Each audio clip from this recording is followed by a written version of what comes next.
Hello, everyone. My name is Jason Blackwell. I'm the Regional Director here at Person-Centered Services. Having a few technical difficulties. The PowerPoint will be up shortly. I just want to make sure that Amanda and Melissa are on. Yes, I am here, Jason. Okay, perfect. Thank you. Alan is sending me the, there we go. He's back. All right, all good. Sorry for that. We're going to get started.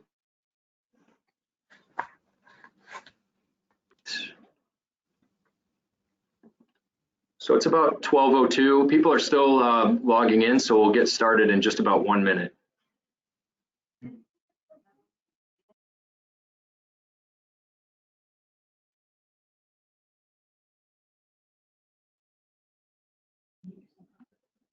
Oops.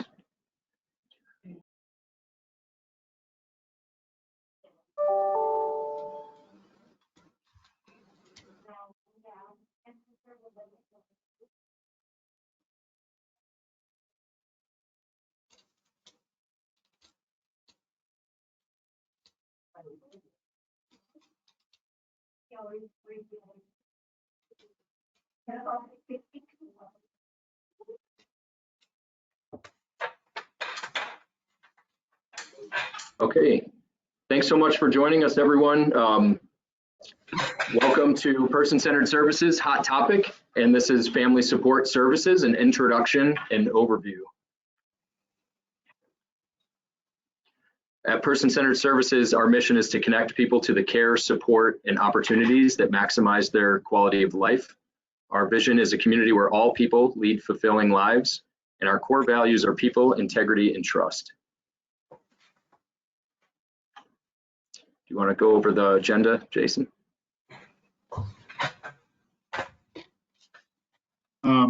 So today we have some guest presenters from OPWDD. Amanda Bishi and Melissa Jordan will be presenting from the OPWDD standpoint and the overview of our family support services. We're going to talk about what are family support services, who are they for, and how do I access them. Welcome to the webinar. You have entered as an attendee in listen-only mode. So my name is Alan Vineski. I am the Community Relations Manager from our Western region, and I'm joined by my co-host, Jason Blackwell, who is our Care Coordination Director of our Eastern region. And we're joined today by our guest speakers, Amanda Bishi, Care Coordinator of Family Support Services, and Melissa Jordan, our Family Support Services from our Finger Lakes region. So thank you so much for being here today. And I'm gonna go ahead and turn off my camera and you guys can introduce yourselves or go ahead and get started. Thank you so much. Thank you. I hit the wrong button. I turned off my camera instead of my unmuting. So hi, everybody. Good afternoon. So thank you for being with us today. Melissa and I coordinate the Family Support Services program for the Finger Lakes side of Region 1. Vanessa Sandor oversees the western side of our district, and unfortunately, she is not with us today. She is home dealing with an illness, but she is available. You know, if there's questions, she'll be more than happy to answer them. I also just want to take this opportunity to let people know on this call that I have recently stepped into a different position. I will be overseeing housing for Region 1. And so Melissa and Vanessa are going to be taking the lead on this program for the next couple months. I'll still be here, still happy to answer questions, and we'll be covering this team as well.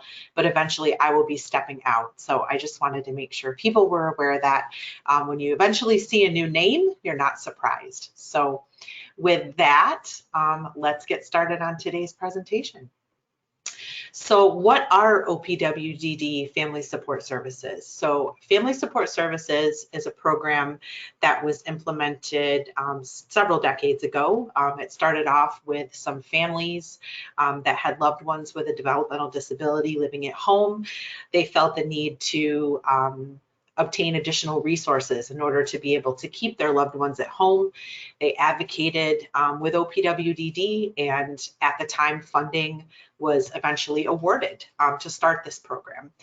And again, the main premise around that is to provide in-home care, right, for members of their family with a developmental disability, with the goal to keep the child at home, to allow those families to be able to support that loved one at home. We provide a range of different supports under family support services, including goods and services, reimbursements, hard services, transportation. We have a variety of different programs, and these are all provided by our provider agencies. So we contract directly with our provider agencies throughout New York State to provide these programs to the people in our communities.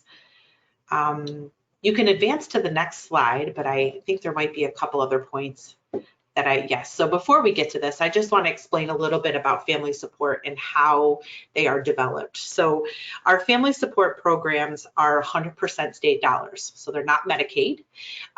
They're 100% state funding, and they are provided directly to our provider agencies through contracts. So each provider agency has a contract for this funding. It's done annually. And in that contract, it outlines the program that they're providing, how much money they're getting to provide that program, how many people they need to serve, and how many units of service they are to provide with that funding. At the regional office, we monitor that. So we oversee those providers. There's reporting that they have to provide to us. We're required to go out and do visits to these programs to ensure they're operating according to their contract. But it's important to know that with family support services, the resources are finite, meaning they get X amount of dollars to provide X amount of service. And once that funding is expended for the year, that is it. There is no additional funding coming from OPWDD. If the agency decides to provide more service, that is because the agency has that funding they're pulling from another program or from an endowment that they are using for that program. That is out of their own pocket, so to speak. So that's important to know when you're referring families for these programs. The agency may say, okay, we're at cap, we can't take any more referrals, and that is because they have expended, they have the amount of funding that they have for these programs has already been committed. So please know that. These programs run on an annual basis, right? They're contracted annually. So some of the programs, it'll be a rolling enrollment, you know, so for some of our behavior management programs and things, they will continue to take referrals and that service will be provided. Whereas programs like family reimbursement, which we're going to talk a little bit about, once that funding is expended, that restarts again at the beginning of the next calendar year. So they might be run out of money. Programs might run out of money by fall, and you may often get that response that we're out of money, but funds will open back up in January. So it's important to understand that timing in the calendar. Sometimes when you look at our directories, you'll see programs that are really cool, but they may only be offered in certain counties. So we want to explain how that process comes to be. So when we are awarded funding under Family Support Services, we put out funding for bid. We do what is called a request for proposal or a request for application process. We love acronyms. So that can be referred to as an RFA or an RFP process. And essentially that notifies providers that we have money out for bid, and they can submit proposals, and they create unique programs. They identify to us how much money they're looking for, what type of program they want to provide, how many people they're going to serve, and how many units of service they're going to provide with that funding. And we go through a review and award process, and ultimately that's how these programs are implemented, is they receive that funding through that process. So that's important for people to understand, right? Because the agencies are indicating to us what kind of services they want to provide. We are not prescribing to the provider agencies what they are providing. They are developing it and coming to us for funding. And they also indicate what counties of residents they want to provide that service in. So you may see a really, really cool program that operates in Monroe County, but it only operates in Monroe County. It doesn't operate in Chemung County or Steuben County or Erie County, because that provider agency has indicated to us that that is the county that they have the resources to be able to provide that program. So that is some of the caveats of family support services. We have the ability to be very unique and creative with the programs. The idea is that these programs are providing services that cannot be obtained through our HCBS Medicaid waiver services. They're outside the box, and they supplement, they don't duplicate those programs, but there's also some limitations there, right? The funding is limited and they are confined to the counties that they are identifying in their contract. We do have directories that we maintain for both the Finger Lakes and the western side of our district, and I believe I sent those. If not, please let me know and we will make sure to get you the current ones. But in those program directories, it outlines all of the programs that are provided by each provider. It gives a description of the program and it indicates what counties they serve.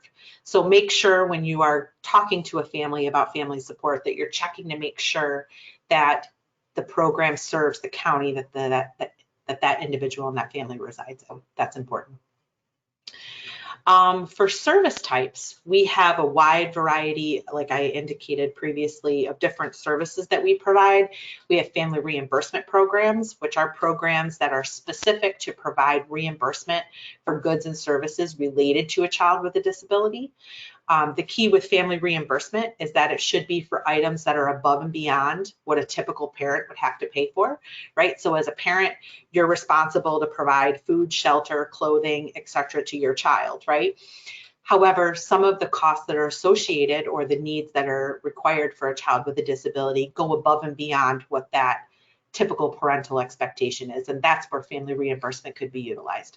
So if there's certain equipment, a weighted blanket or therapeutic horseback riding or diapers, diapers because the child is 10 and is not potty trained. Those are the types of things above and beyond what Medicaid would provide. Those are the types of areas where we can step in and provide reimbursement to a family for those costs. Again, to prolong the ability for the family to keep the child at home. We have advocacy and support groups, a lot of different programs that provide training and advocacy support groups for parents. We have crisis intervention and behavior management. Those kind of are a similar type of program, but they have, it's on a spectrum, right? So behavior management is a program that's intended, there's some behaviors that the child or young or adult that's living with family is exhibiting. Family needs some support. Clinicians will come in, they'll assess the behavior, they'll write a behavior plan, and then they will train all the caregivers on how to implement that plan and provide ongoing support. Crisis intervention is essentially the same thing, but it's for higher level needs. So more of an emergent risk, emergent need, significant health and safety concerns. So crisis intervention has that range. We also have training and skill building programs. These vary. We have training programs specific to behavior, training related to social skills, training just for providers in general, trying to learn more about our DD population. So there's a wide variety of there. Different transportation programs, programs that provide reimbursement to families, providers that actually have a vehicle that will go pick families up and get them where they need to go. We also have some providers that subcontract directly with transportation providers to provide it. So there's a variety. Recreation programs, different community outing programs, etc. So the range is extensive, and these programs have the ability to be very unique. The one thing I do want to just speak to with regards to our behavior management and our crisis intervention programs, where this fits in, right, through the range of services that you can access under OPWDD. So I'm sure many are familiar with CSIDD, or what used to be referred to as START. So START, CSIDD, and our crisis and behavior programs supplement each other. So START, or CSIDD, I'll refer to them as CSIDD because that is their official name now. They include a behavior component in their plan, but they do not write a behavior plan and provide that level of support that you would be able to access under family support. So it's important to note that, because sometimes people will refer out to CSIDD and think that they're covering that component, and that's not the case. Typically, CSIDD will work hand in hand with our behavior support or crisis intervention teams to make sure that that behavior component is covered and included in their plan. The other option for receiving behavior support is through intensive behavior services through waiver. And so that is something that families can also access. There's different requirements for each. So that's important to note. There used to be established timeframes with intensive behavior services. So there was a cap on how many months they could receive the service. I know with our behavior management and crisis programs, there tends to be more flexibility with that. And also, right, for family support, and we're going to talk about this in a second, all that's required is OPWDD eligibility. So if that need is identified early on, these programs can implement immediately, whereas with IBS, right, that's requires waiver enrollment. That's a waiver service. So that's an option depending on the situation and the case and the level of urgency. Melissa, is there anything you want to note on any of those? I've rambled quite a bit. Anything I'm missing? I think that there's a couple things that will come up along the way, but you had mentioned all the different programs and how they serve different counties and how it's based on what that agency had proposed in their request for proposal application. And so when we start talking about self-direction, unit cost is going to come up, and all these programs are going to have a different unit cost because of all this stuff that happens behind the scenes, that it's developed by that agency for that county within their financial means, so to speak. Yeah. And we're going to get into that. I think we've got a slide on that in a little bit, so hang tight. Okay, thank you. Next slide, please. So who can access family support services? This is intended for, again, people that are living with family or caregiver. The only thing that is required to access family support services is they need to be determined eligible with OPWDD, and they need to reside with that family. And again, they need to live in the county in which the program that they are looking at provides service. So this is great if you have a family that's new, that's coming through eligibility while they're working with the front door and getting, you know, the other services identified and applying for Medicaid and all of that. These services can be immediately pushed in and accessed. Next slide, please. So our eligibility criteria, this is not my area of expertise, but we do have an eligibility team here within the regional office that can answer any questions related to this. Typically, the intake staff at your organizations, your care coordination organizations, are going to be dealing with our eligibility team on this, but it's pretty basic. This is standard information. So eligibility criteria, we serve individuals that have an intellectual disability, cerebral palsy, epilepsy or seizure disorder, familial dysautonomia, autism spectrum disorder, and neurological impairments. And the criteria of that and how that's diagnosed is very specific, and our eligibility team can provide more insight on that. Again, it has to be obtained, the disability has to be shown that it occurred prior to the age of 22. If the individual is over the age of 22, that doesn't mean that they can't apply for eligibility. It just means that we have to be able to obtain documentation to show that that disability was in place prior to that age, to the age of 22. So sometimes that requires digging through records and connecting with schools and what have you to be able to obtain that documentation. Next slide, please. How do you access them? So how do you, you see the directory, you have a family that's eligible, they have a child at home, they want to access these services. How do you do it? So certainly there will be, actually, I'm going to bump this to Jason. Jason, is this where you wanted to jump in, or are you jumping in later in this presentation?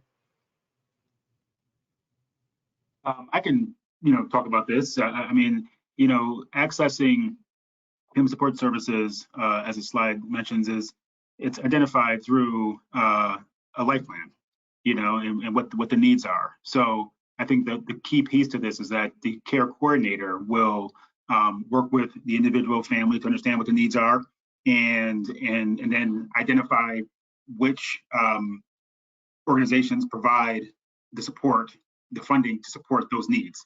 That's really the key.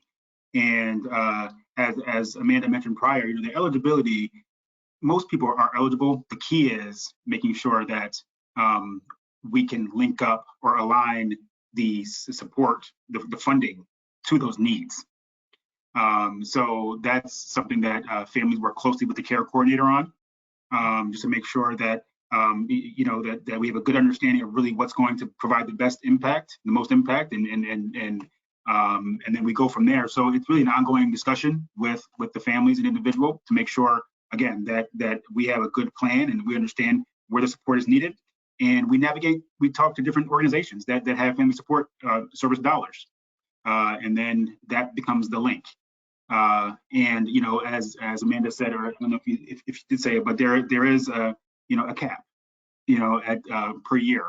So we want to have a discussion around that to make sure that if there are needs that need to be met, we want to talk about what those needs are and make sure that, again, the most impactful needs are being, or the needs that need the most support are being met through this funding source, because there is a cap per person. Yep. So when Jason refers to a cap, the cap is limited specifically to the family reimbursement program. So that, Yes. for the reimbursement for dollars. The rest of our programs don't necessarily have a cap. It's just dependent on what the agency is able to provide and what the individual needs. So somebody that's coming in for a training program or for behavior management or for a recreation program, that's going to be a conversation between the care manager, the family, and the provider to determine what's needed, what can the agency provide, and how that works.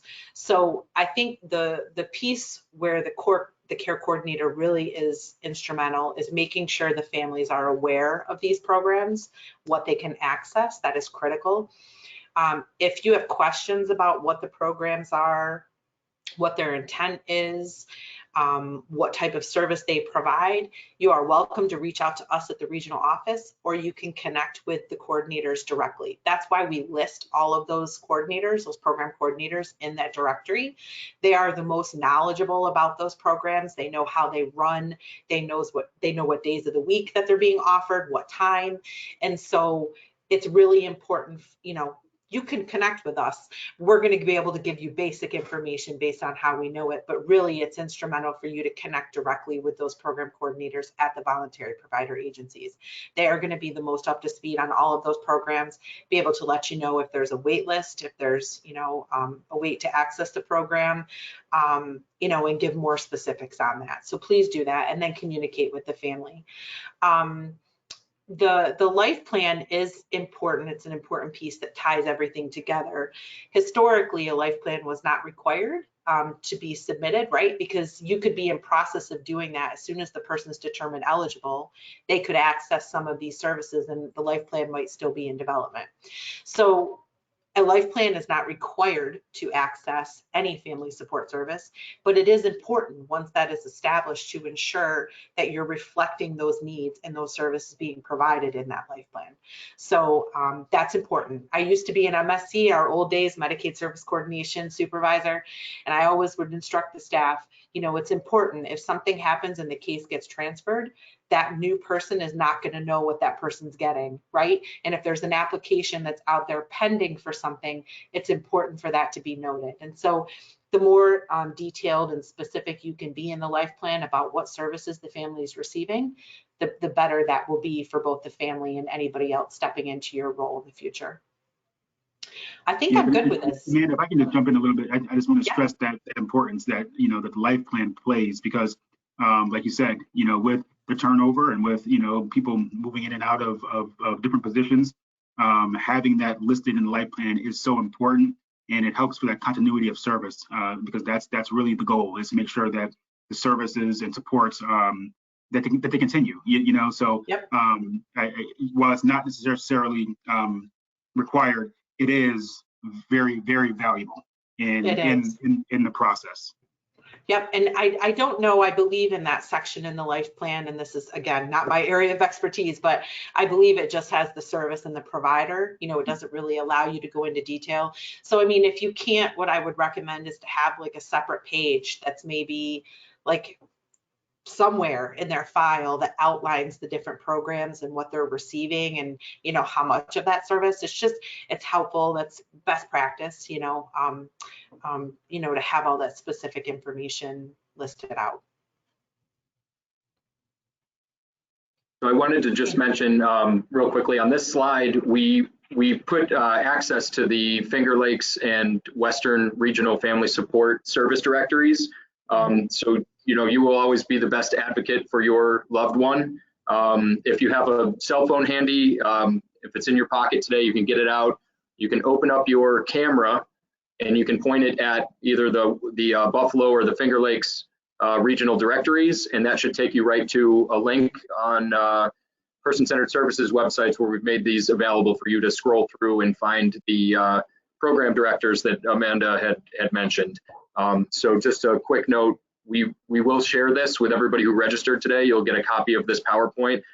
So if you don't have an opportunity to use your phone and scan this QR code now, you can do it after the presentation today. And if you have any questions, I notice some people are typing in questions now, but if you have questions along the way, please type those into the questions box and we'll get to them shortly. Thank you.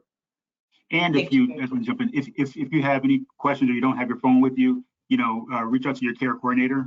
They can provide you with this information as well. Yep, the only thing I want to note on this is that our provider agencies, along with all of our agencies in the human services field, have turnover as well. So these directories change. We try to send an updated one out to our CCO distribution list, which goes out to all of the supervisors. At least like every 6 months, I think we're probably due to send out an updated version now. So just note that, that if you call a provider and they're like, this isn't the right person, just know that things change too, and we try to stay on top of it. But we have quite a few providers and programs listed in there, and that information can change, and we're not always aware that a staff has changed. So I just want to put that disclaimer out there, but the basic information should be there. And if you're calling that person and it's not the right person, they should be able to direct you to the right person. And then let us know, shoot us an email and say, this is not the right person. So, so we can make sure that that's changed. So thank you. As I stated, funding, our programs are 100% state dollars. So they are a finite resource. For anyone that is accessing self-direction, they can tap into family support services. That is not a limit. However, any cost that's associated with the family support programs needs to be identified on their budget, and it has to fit within their PRA. So they have their personal resource account.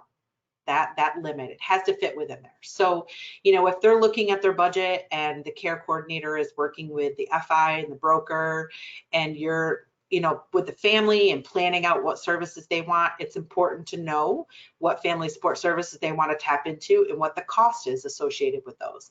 And as Melissa alluded, we do have a unit cost, right? So each program has a total dollar amount, and they have a total number of units of service that they're supposed to provide.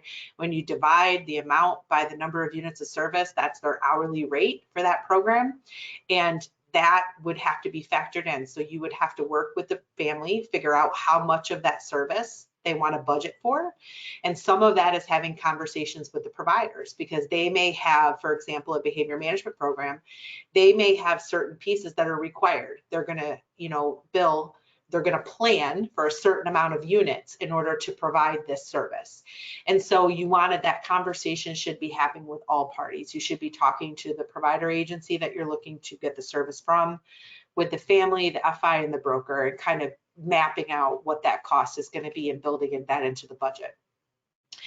There are some limitations, right? If there is services or supports that can be provided under self-direction, it needs to be funded through there first. We are not going to fund it under family support services, whether it's through a program or through family reimbursement, if it can be provided under self-direction. And we have a lot of conversations that occur here at the regional office and with our provider agencies, with our self-direction team, as to what can be provided. The new ADM that's coming out, that will go into effect July 1st of this year, makes this more concrete. There's more specifics about self-direction. So there is a hard, fast requirement that it has to go through self-direction funding first. Goods and services that cannot be provided under a self-direction plan could come to family support, to family reimbursement. However, the respite, because families that are enrolled in self-direction have access to $3,000 of family reimbursed respite. That will cap out that category.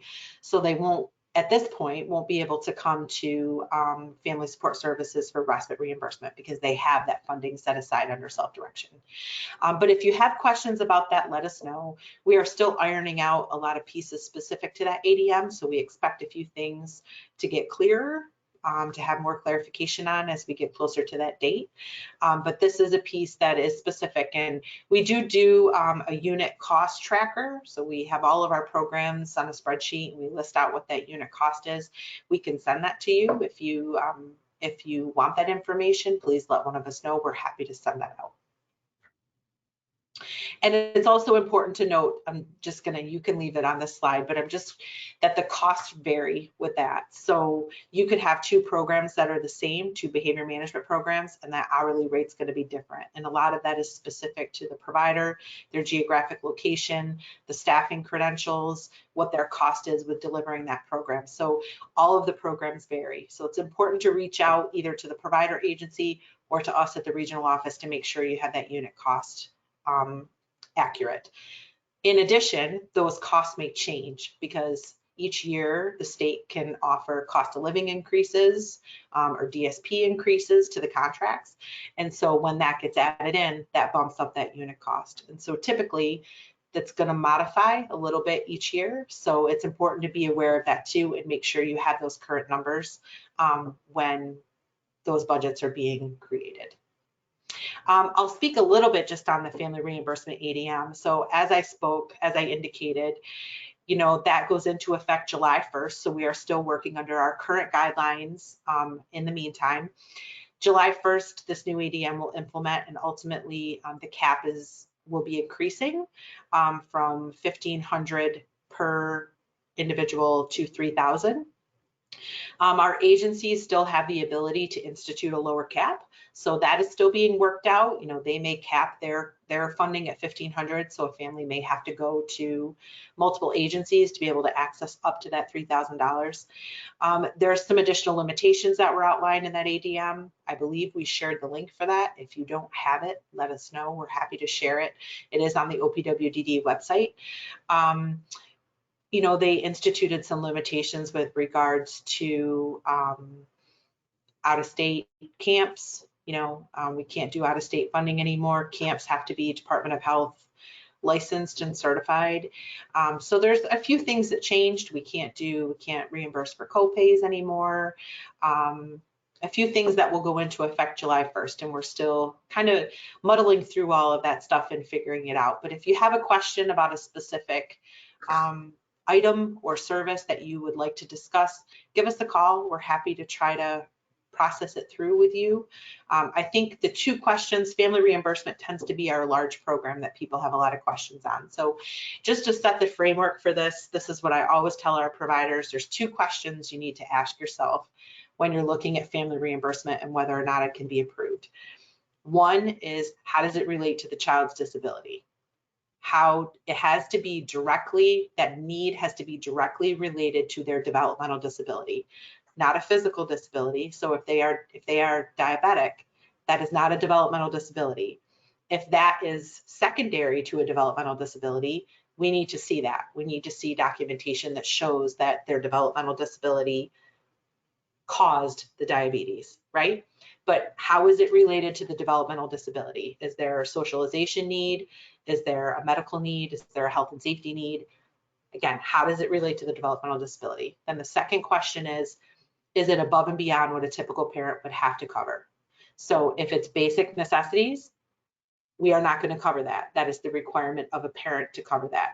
So how is it above and beyond what a typical parent would be expected to cover for the expenses for their child? So those are the two questions to start with. That's what we always start with. How does it relate to the disability? Is it above and beyond what a typical parent would be expected to do? And then we go from there. So just to give that framework, sometimes that's helpful for people. And that's what we are consistently conversing with our provider agencies about. Melissa, is there anything else you want to address? Anything that I missed? No. Okay. So I am going to be quiet and I will wait for the questions portion. All right, so before I jump into the questions, I just wanted to put this slide up here for a moment. If you have any questions and you want to reach our guest presenters today, so I'll leave that up for just a moment, and then I'll switch over to Jason and I's contact information as well. So I'll leave that up while I read the first question for Amanda or Melissa. Are individuals with mental health disabilities eligible? Only if they have an OPWDD eligibility. So if they're duly diagnosed and they have OPWDD eligibility established, yes. Okay, next question. What counties are Western New York versus Finger Lakes region? That's Ready a for your very good state question. county quiz? That's a very good question. So I can list off the 10. Melissa, can you dig up the 7 for Western while I list off the 10 for me? I've got Western down, okay. I think it's Right. it's Erie, Niagara, Orleans, Genesee, Wyoming, Chautauqua, Wyoming, Chautauqua, yes. and Cattaraugus. Yep, and then the And Finger Lakes. Allegheny, I believe, too. Yes, Allegheny. Yep, Genesee is over there. So for Finger Lakes, we have Monroe, Livingston, Wyoming, Chemung, Steuben, Schuyler, Wayne, Ontario, Seneca, and Yates. So those are the 10 counties that cover Finger Lakes. Western is everything west of that. Awesome, good job. Okay, someone says, I'm in Monroe County, so you're gonna wanna access Finger Lakes. Finger Lakes. Yep. Okay. Next question is, I am a care manager supervisor for Children's Health Home, and we have quite a few kids with OPWDD eligibility who are enrolled in our waiver. What is the best way for our, sorry, I got a small screen, for our care managers to help families figure out which of these services they might benefit from, and how can we help link them without a care coordinator under OPWDD? Would we reach out to the agency or to the DDRO directly? So they would reach out directly to the agency provider. They can go access the directory. As long as the kiddos have OPWDD eligibility established, which I believe whoever asked that said they did, then they're fine. Even if they're under the health home, that's perfectly fine. The only group of people that we cannot provide supports to are kiddos that are in foster care, because there is the assumption that they have resources identified within the foster care system. We can argue whether or not that's accurate, but that's the determination that we have. So we cannot cover kiddos in foster care, but if they're in the Children's Health Home, they can access family support services. You would go right to the provider agencies. If you have questions about that, reach out to Melissa, Vanessa, or I. We're happy to have conversations, but yes, you would just be linking directly. And in fact, you know, families you don't have to have a care coordinator or care manager to access these programs. You know, immediately upon eligibility, a family could get the directory and call and link up. You know, typically the care manager or the care coordinator should be assisting with that linkage and referral, right? And overseeing that linkage to service. But sometimes families have that need before they're even officially, you know, connected. So, you know, that piece isn't required. You can connect directly with the agencies for that. Great. I did just switch to the slide just for your awareness. If you follow personcenteredservices.com, go to our website. You can go down to the bottom of the page and sign up for our e-newsletter so you get updated on upcoming hot topic webinars. We try to hold them every month. Or you can also follow us on social media and you'll get alerts and updates to the hot topics, just like the one we're offering today. The next question is there a way to search service availability by location or county? Or is this something we would need to look at agency by agency? If we don't have a way to, go ahead, Yeah. Melissa. If you look in the right-hand column, you'll see the counties listed. That's probably the easiest way, and then find the programs that are in the county you're looking for. We don't have a better way to do that right now. Yeah, and you'll have to probably call, like Amanda said, to find out availability, vacancy openings, those sort of things, because they do change, right? Yeah. Correct. So someone asks, how is OPWDD established? I'm thinking they're asking about eligibility. Yes. Yep, so you would contact our front door. If you go to our website, opwdd.ny.gov, There is links to the front door contact phone numbers for each region. So you would, and it outlines the counties that cover each region. That would be the place to start. So the family would call the front door and they would do some basic intake. They would provide care coordination organization information for them, and they would link them with our eligibility department to start that process. So the front door really is that's our main intake line to start that process. And I guess I should mention there's eligibility navigators out there too through the agencies and the care coordination agencies as well. Yep. So if you need additional assistance, you're welcome to contact care coordination organization or one of those providers out there. Can a child in a residential home benefit from family support services? They cannot. So individuals that reside in a certified setting do not qualify. Only families that live in the community with, only individuals that live in the community with family or caregivers. Okay, thank you. Next question is, oh, go ahead. Sorry, I just want to state, sorry, I want to back up on that. So caregivers is, you know, they do identify that family, adopted family, extended family, or, you know, like a significant caregiver. So if you have questions as to whether or not somebody would meet those criteria, let us know and we can process through that. But it is, you know, family, adopted, extended, and there is a caveat for, you know, if they live with a family friend and they've been with them forever, like we would flush that through, but we can evaluate that. Okay, great. Are you seeing many providers walking away from FSS contracts due to the funding issues and recent ADM changes? Not yet. So we haven't seen, you know, each year we're required to do an annual review with all of our agency providers. So we sit down at the table with each provider, we go through every single program that they have, talk about how it's going. And I have to say in Region 1, our providers are really committed to these programs. They really enjoy these programs. They're committed to ensuring that they are provided. And even over the last couple of years with COVID, right, you'd be living under a rock if you didn't know that we're dealing with staffing issues across the board. And a lot of our programs have had to limit or stop operation because staffing have been deployed to other parts of the agency, or they just don't have the staff. But in meeting with them all over the past month, they're super committed to getting these programs up and running, to getting staffing back in place so that they can provide them. So at this point, no, we are not seeing agencies pulling away. We've had to merge some things and move some things around due to the ADM. But I guess the one thing I would say about the ADM is that a lot of what was implemented in that ADM was already in existence in Region 1. We were part of the work group that established this ADM, and a lot of the stuff was based off how Region 1 currently does it. And so the feedback that I'm getting from the providers mostly is that this isn't a significant lift to switch to this, other than increasing our cap, right? And keep in mind that by increasing the cap, ultimately we're going to be able to serve less people under family reimbursement because there's only so much money, right? So if now people are getting twice as much, potentially we're only going to be able to serve half the people. So it's going to be important to get those applications in earlier in the year versus waiting until the end of the funding year. But for the most part, providers, you know, they've taken the changes in stride. It's not a huge lift. So we're not seeing that. We're not seeing that. Staffing issues, yes. We're seeing providers having an issue with getting staff to provide the programs, but they're committed to them. So. Thank you. The last question I see right now is I got the wrong link earlier. Can you please put up the slide with the QR code? So I've got that.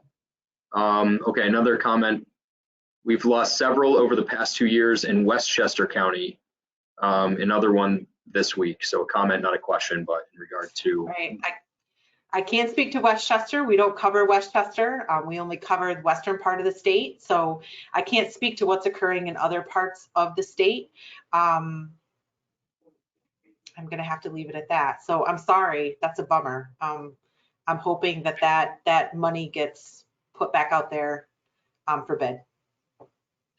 I don't see any current questions. It's 12:45. I'd like to hang on for another 5 minutes if we can keep you. I want to just thank Melissa and Amanda for their time and expertise today. Thank you for joining Person-Centered Services for our hot topics. And again, we'll hang out for another 5 minutes. If you have any other questions, please type them into the chat box while we have our guest speakers here. And we thank you.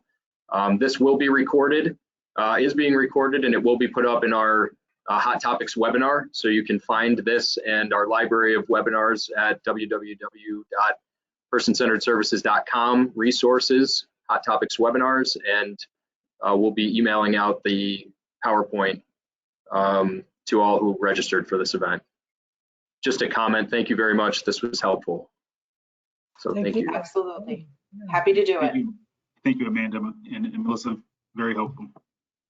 And just a reminder that, you know, for any individual or family that may be participating, utilizing your care coordinator to navigate these services is helpful. And I know that many do, but, you know, we have experience, you know, doing this. So we want to make sure that, again, you're supported and that you have what you need and you're able to access what you need. So please, if you have any questions, please contact your care coordinator with Person-Centered Services, and we can help you navigate, you know, what funding sources you need.